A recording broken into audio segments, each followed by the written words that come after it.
నీలాంటి అసమర్థులు పార్టీలో ఉన్నారని ఎటకారం చేస్తారు. విషయం ఏంటంటే వీడికి కూడా అర్థం కాదు, కానీ అర్థమైనట్టు నటిస్తాడు. కార్యకర్తలకు చాలా బలంగా ట్రైనింగ్ ఇస్తున్నారు. గొడ్డల పార్టీ నెవర్ ఎగైన్, కూటమి ఎగైన్ ఎగైన్ అనే స్లోగన్ ఎక్కువ వినిపించాలి అనేది. అంటే ఈ మధ్యన ఈ గొడ్డలనే 3 అక్షరాలు, వైసీపీ అనేది నాకు తెలిసి టీడీపీలు మర్చిపోయి ఉంటారు, లేదంటే ఇంకా మర్చిపోమని చెప్పడం. దాని మీదే రాజకీయం, దాని మీదే రేపొద్దున గెలుపు ఆధారపడి ఉంటుందని అనుకుంటుందా టీడీపీ? గెలుపని కాదు, ఒకళ్ళని క్యారెక్టర్ అసాసినేషన్ చేస్తే 2 కాన్సెప్ట్లు ఉంటుంది అనమాట. ఒకటి మనల్ని చూసి ప్రేమించి ఓటేయడం, రెండోది అవతల వాళ్ళని అసహించుకుని మనకు ఓటేయడం. 2014లో ఎట్లా గెలిచారు వీళ్ళు? జగన్ మీద అసహ్యాన్ని సృష్టించడంలో సక్సెస్ అయ్యారు.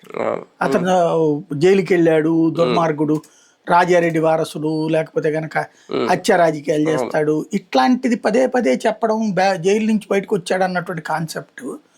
అతనితో పోల్చుకుంటే గనక చంద్రబాబు నాయుడు 2 కళ్ళ సిద్ధాంతం, తెలంగాణ విషయంలో స్పష్టత లేదు, సమైక్యాంధ్ర అన్నట్టు ఇక్కడ మాట్లాడాడు, అక్కడ మాట్లాడాడు.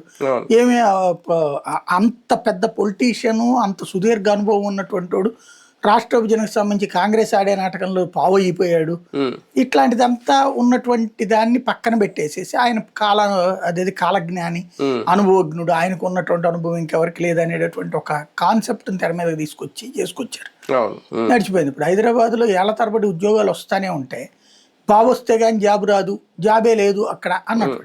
అంటే నిరంతరం నిరుద్యోగులకు సంబంధించి ఉన్నటువంటి ఒక దీన్ని సృష్టించడం, అది ఒక ఎకో సిస్టమ్ నడిపిస్తారు ఆయన. ఆ ఎకో